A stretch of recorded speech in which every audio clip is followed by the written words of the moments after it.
Queremos poner al alcance de tu mano una valiosa información acerca de el texto sagrado. Acércate para que conozcas cómo se conformó el más maravilloso de todos los libros a través del tiempo.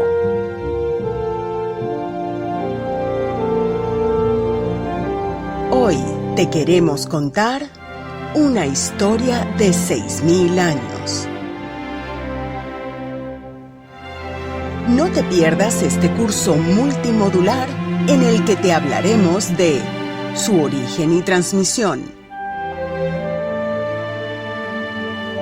y también de su corrupción y restauración.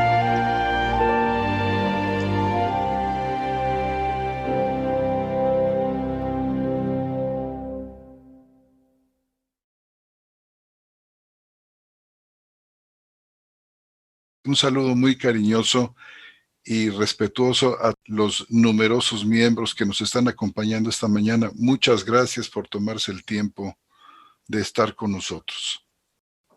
A lo largo de este curso básico, vamos a presentar de manera sucinta una historia larga, una historia de 6.000 años.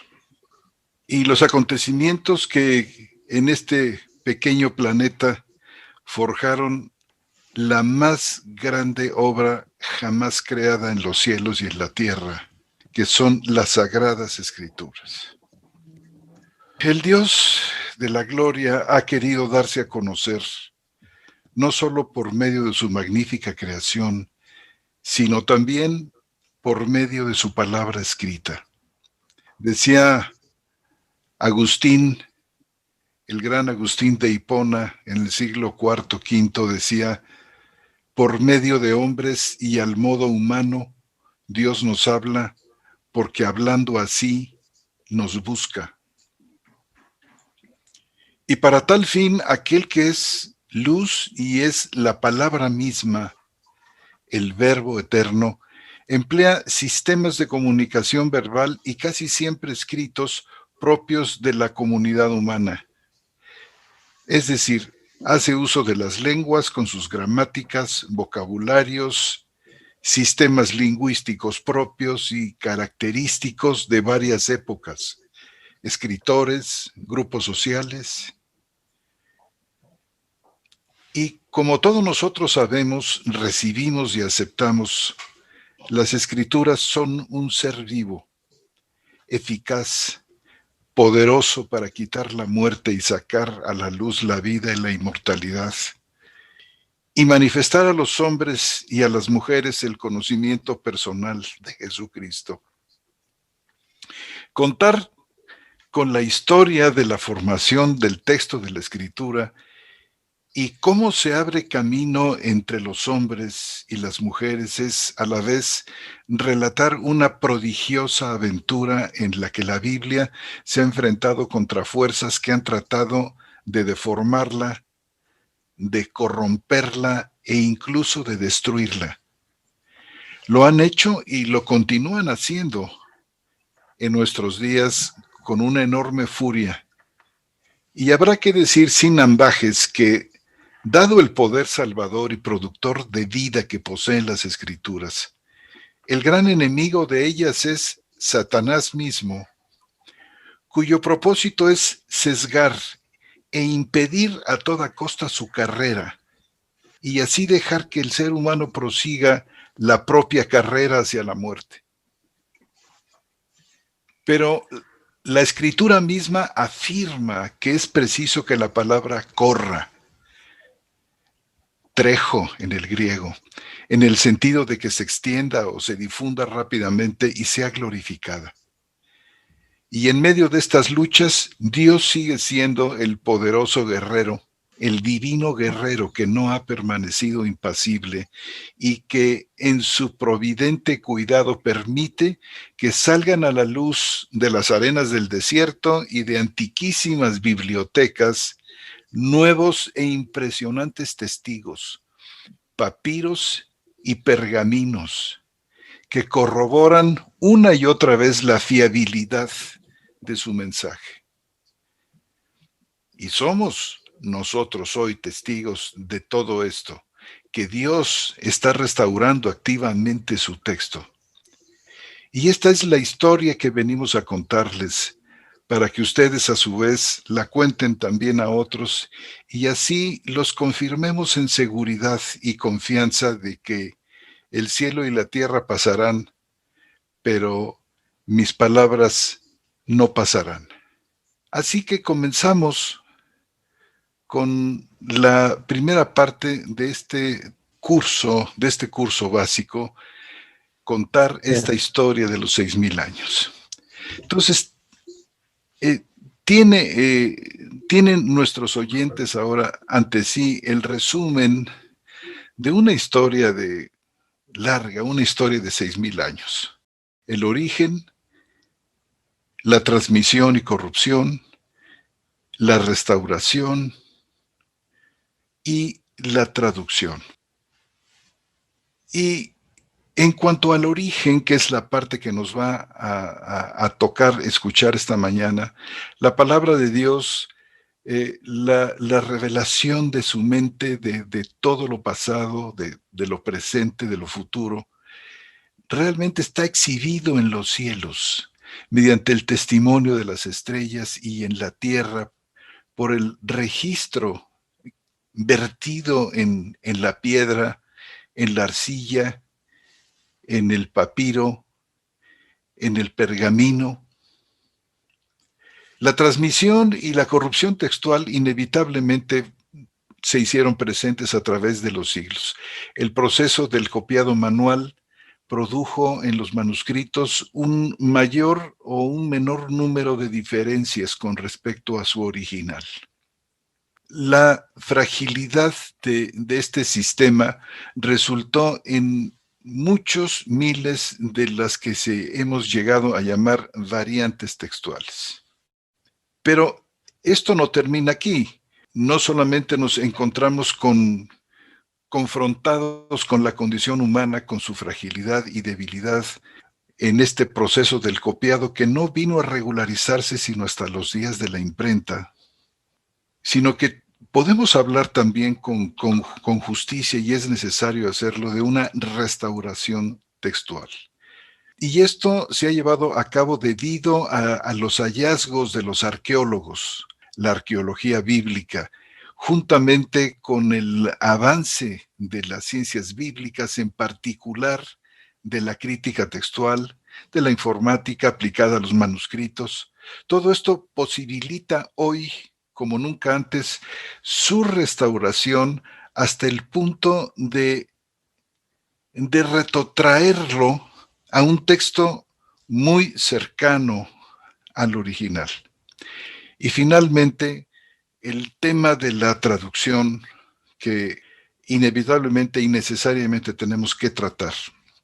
Y la idea de la traducción es que pueda transmitir toda la intención, la fuerza, la lucidez del original, teniendo extremo cuidado, prestando mucha atención a todas sus asimetrías, a sus asperezas, bajo una disciplina que vierte no lo que el autor sagrado pudo haber dicho en español, sino lo que él dice en hebreo, en arameo y en griego.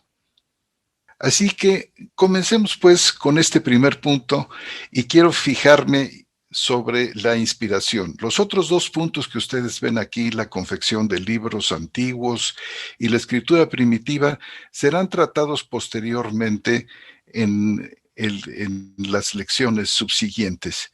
Hoy quiero hablar sobre el tema de la inspiración en particular. Y hablando de la inspiración, vamos a tocar esta mañana 3 puntos. Quiero hablar del canon, sobre los textos normativos y sobre lo que se conoce como urtext. La inspiración verbal y la inspiración plenaria de la escritura recayó solamente sobre los escritos originales, es decir, sobre los autógrafos.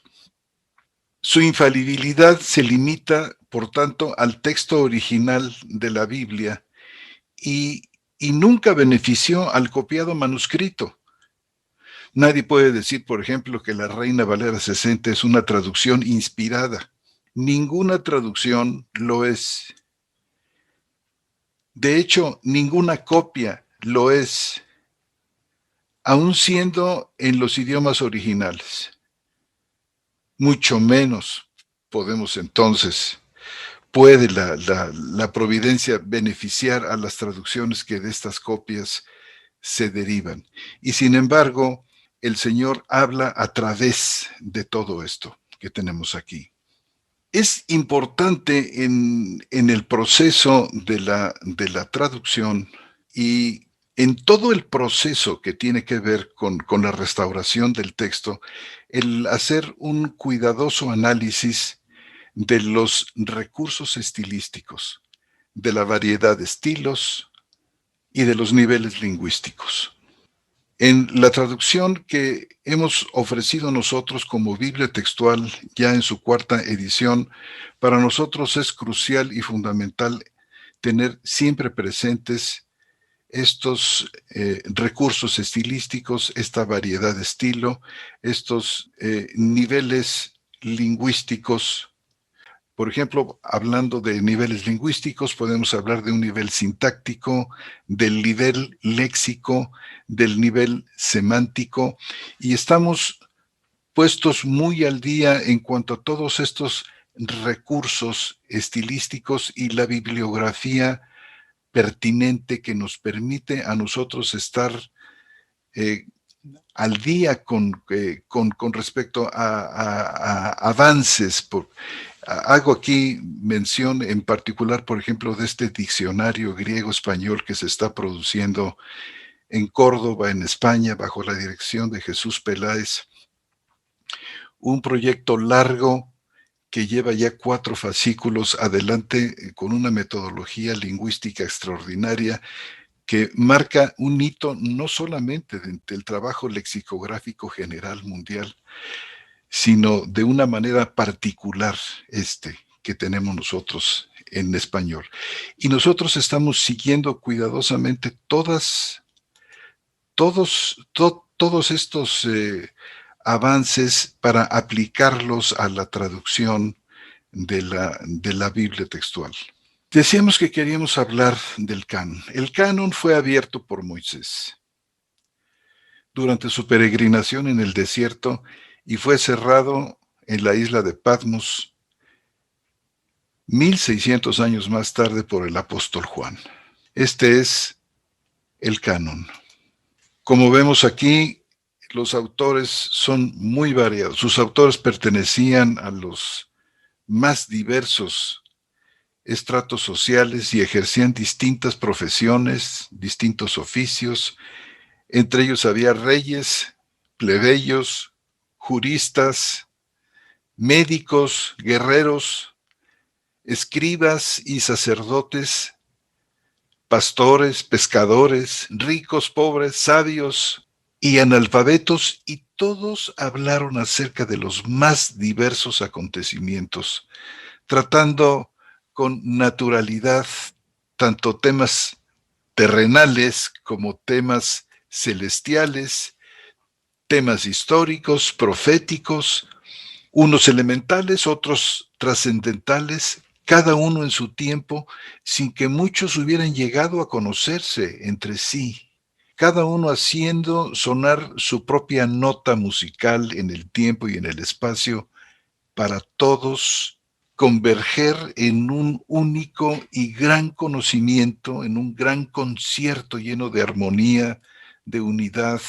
de continuidad, de majestad, de belleza. Esta realidad maravillosa dirigida por el soplo de Dios, que los hombres llamamos Biblia. Una realidad evidente, una realidad latente, como lo son el cielo y la tierra. Y ahí están, ante nuestros ojos.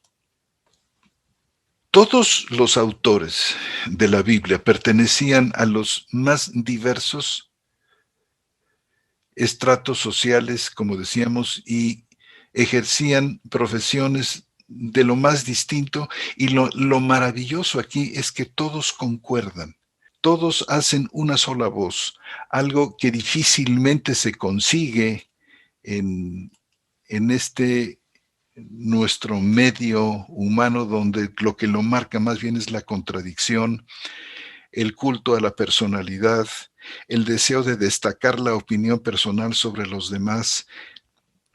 Nosotros podemos verlo a través de la historia de la filosofía, lo vemos inclusive a través de la historia de la teología, y lo vemos en las conversaciones diarias y en nuestro trato cotidiano.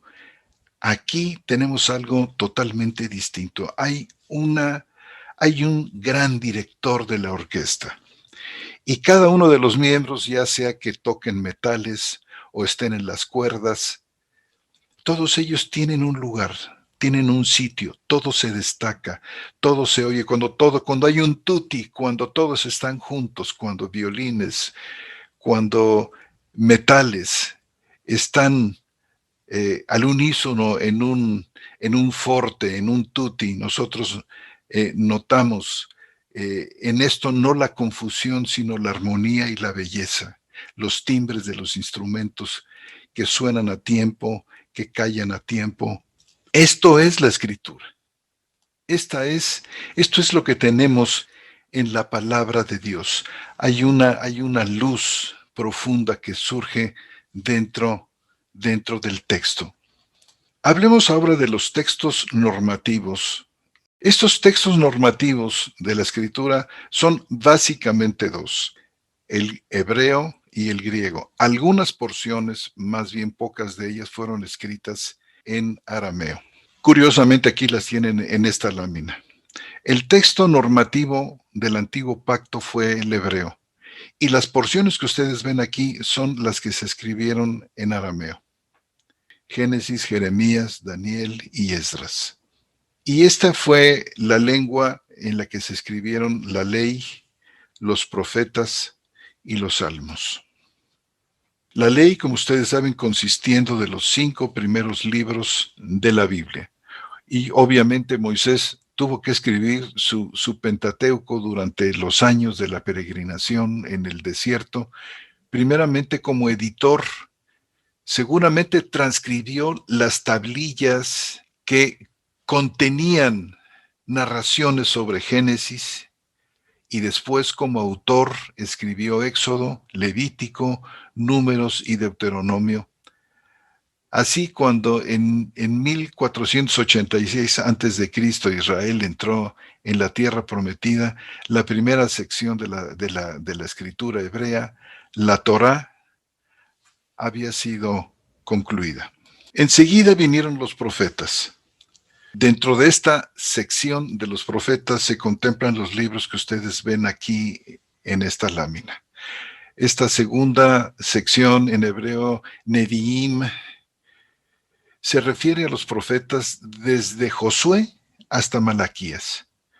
Durante un poco más de 1000 años, la escritura hebrea prosiguió su conformación hasta los tiempos de Esdras, quien, habiendo recopilado los libros que estaban a su disposición, los libros sagrados, cerró el canon hebreo y preparó el camino para la apertura del griego. Y en tercer lugar, como tercera parte formativa, constitutiva del antiguo pacto, tenemos nosotros los salmos, que está formado por los libros que nosotros tenemos aquí. Son 5 libros. Desde los tiempos de Abraham hasta Esdras, los libros sapienciales o poéticos como Job, Salmos, Proverbios, Eclesiastés, Cantar de Cantares, fueron compuestos por diferentes autores. Y esta división que presentamos aquí es la que nosotros tenemos en Lucas capítulo 24, 44, por parte del mismo Señor, quien dividió de esta manera el texto. Permítanme ustedes que dé lectura a este pasaje, Lucas capítulo 24. Les dijo, estas son mis palabras que os hablé estando aún con vosotros, que tenían que ser cumplidas todas las cosas escritas acerca de mí en la ley de Moisés y en los profetas y en los salmos. Y en la Biblia textual, el viejo pacto está dividido fundamentalmente de estas tres maneras. Dentro de los textos normativos tenemos también el griego, en lo que respecta a la formación del texto del Nuevo Testamento. Y este se escribió a lo largo del siglo I. Tenemos nosotros aquí una línea del tiempo donde nos fijamos en el siglo I. Cada raya de las que tenemos aquí representa 10 años. Poquísimas expresiones en el Nuevo Testamento están escritas en arameo y son las que señalamos aquí en esta pequeña gráfica. El lapso de tiempo en el que se escribió el Nuevo Testamento va del 37 al 96 después de Cristo. Las opiniones más recientes en cuanto a la formación del texto, que por supuesto no se escribe durante los primeros 3 siglos como era la idea de algunos teólogos y de algunos exégetas, sobre todo de principios del siglo XX, creo yo que a través y como comienzo, como punto de arranque de la obra de John Robinson, las opiniones con respecto a la formación en cuanto a la datación del texto de los libros del Nuevo Testamento queda aproximadamente como la tenemos nosotros aquí. Mateo y Marcos, por ejemplo, en el 10, 20, 30, en el año entre el 30 y el 40. Jacobo le sigue, luego las cartas de Pablo, aproximadamente en el 10, 20, 30, 40, en el 50, 56, comenzando con Gálatas, luego con Tesalonicenses, Corintios. Este va a ser el orden que ustedes se van a encontrar en el Nuevo Testamento, sobre todo en cuanto a las cartas de Pablo. No es el orden tradicional al que hemos sido acostumbrados, comenzando con Romanos, las 2 de Corintios, etcétera, sino más bien el orden en el que Pablo la escribió. Un clamor que era constante, sobre todo entre comentaristas de las cartas de Pablo, diciendo que era muy importante que las cartas fueran arregladas cronológicamente, lo cual nosotros hemos hecho en la Biblia textual. Muy bien, entonces todos estos libros que ustedes ven aquí fueron escritos en griego. Pasamos ahora a hablar como punto final esta mañana, de lo que se ha dado en llamar urtext. ¿Qué es el urtext? Bueno, aquí tienen ustedes una definición. Es la forma original putativa del texto de la Biblia, como una composición literaria de los escritos divinamente inspirados, que habiendo completado sus distintas fases de conformación, se presenta como único texto canónico al inicio del proceso de la transmisión textual. Muy bien, de acuerdo con esta descripción crítica, el urtext, pues decíamos, es la forma original, putativa, es decir, así se entiende, así se ha recibido del texto de la Biblia como una composición literaria de estos escritos inspirados por Dios que cuajan por primera vez en el texto de Esdras en cuanto al viejo pacto. Es a partir de esta recopilación de textos hecha por Esdras, a través de quien decíamos se fija el canon del antiguo pacto, se fija el texto a través del cual la crítica textual realmente comienza su proceso. Aquí tenemos nosotros un grabado que representa a Esdras.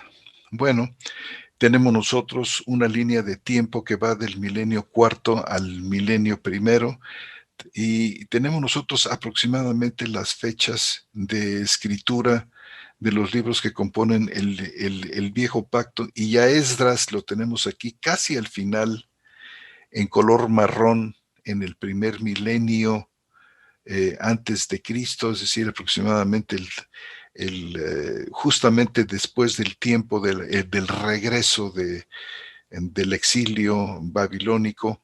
Esdras juega un papel muy importante y recomendamos, por ejemplo, para este punto la obra del profesor Emanuel Tov sobre una crítica textual al Antiguo Testamento en su tercera edición. El lugar que se le asigna a Esdras es verdaderamente fundamental. Es, por ejemplo, a través de este texto de Esdras que se traduce la Septuaginta, un texto paleohebreo que sirve de fundamento para la traducción, para empezar, del Pentateuco septuagíntico. Bueno, estas cosas las vamos a ver con mayor detalle en las clases que siguen.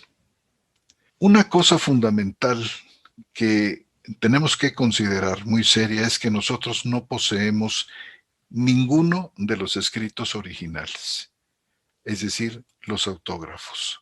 Lo que tenemos simplemente es esto: copias de copias de copias. Lo que ha hecho la arqueología bíblica y los estudios de crítica textual está relacionado precisamente con estas copias. Los descubrimientos de la arqueología del siglo XX, juntamente con el avance de los estudios bíblicos, han resultado de extraordinario beneficio en la restauración del texto sagrado. Hoy, como nunca antes, estamos en posesión de un tipo de texto bíblico que nos acerca de una manera maravillosa a los autógrafos, es decir, a los originales de la Biblia.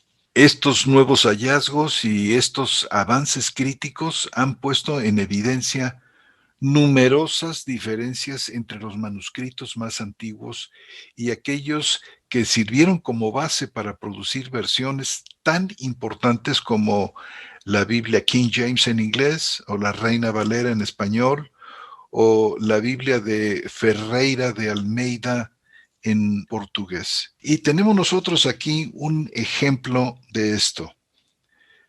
Tengo idea que lo que tenemos aquí es el Evangelio de Lucas cuando habla, por ejemplo, aquí de eulogías, es decir, a los hombres, recuerdan ustedes que dice paz en la tierra, a los hombres, dice, algunas versiones dicen a los hombres de buena voluntad, pésima traducción que no tiene respaldo en el texto. Otros dicen paz en la tierra a los hombres, dice, y buena voluntad para con los hombres, lo cual mejora un poco, pero aquí eulogías significa hombres de su elección, como aparece justamente en la Biblia textual. Y esta diferencia en la traducción tiene que ver con una letra que se ha borrado. Fíjense ustedes, tenemos aquí en el códice alejandrino una sigma simbolizada aquí o mostrada en la grafía mayúscula como una C. Es un genitivo de su elección. Pero resulta que aquí en el códice sinaítico se borró la letra, se borró intencionalmente, inclusive se nota en el texto, en este acercamiento, que fue borrada intencionalmente la letra. Bueno, este tipo de variantes que se convierten en traducciones distintas y afecta a la misma teología es algo que es del especial estudio de la crítica textual al comparar documentos.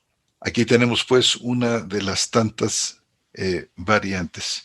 Estos nuevos hallazgos y estos avances críticos han puesto en evidencia numerosas diferencias entre los manuscritos más antiguos y aquellos que sirvieron como base para producir, decíamos, versiones tan importantes como las que tenemos en inglés, en portugués y en español.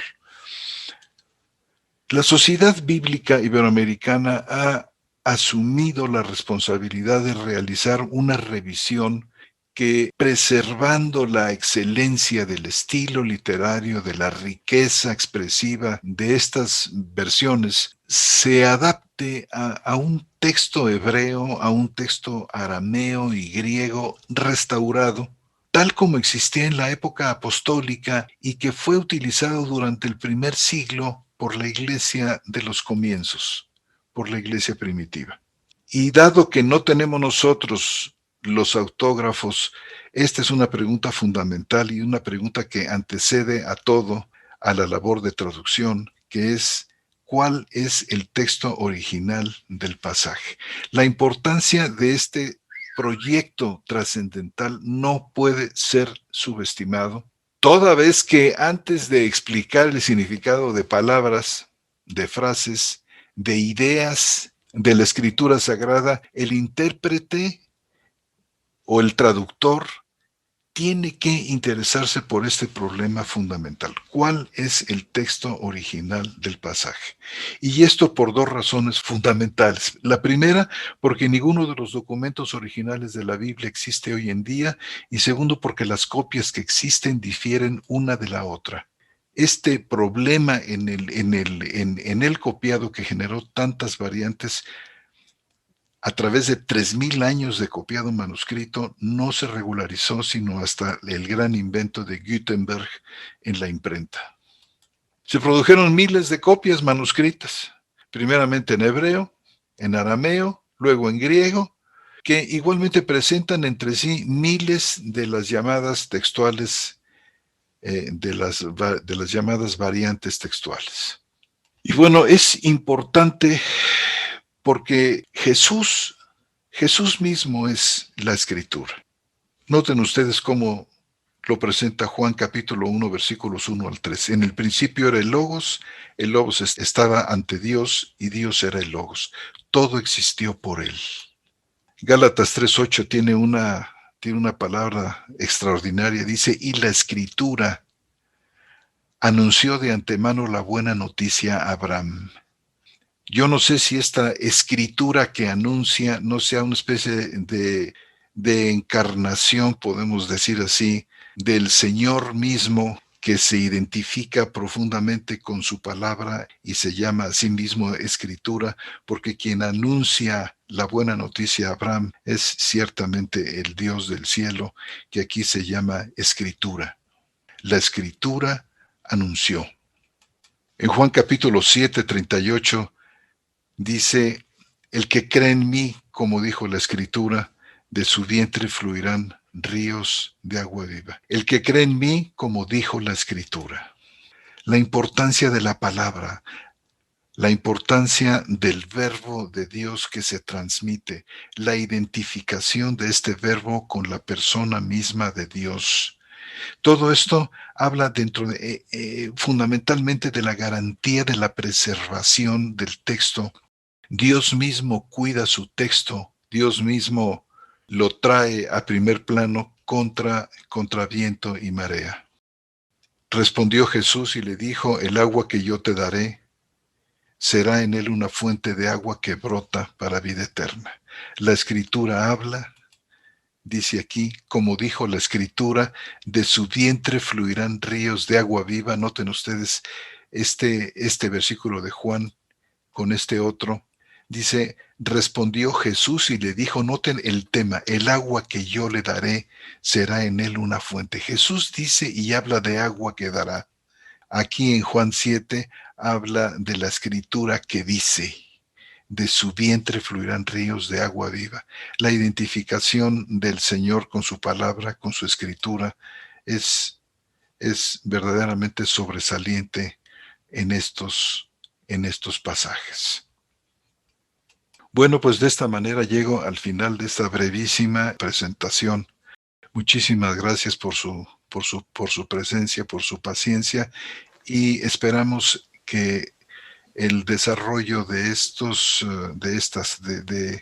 este tema en las clases subsiguientes sea del mayor interés para ustedes.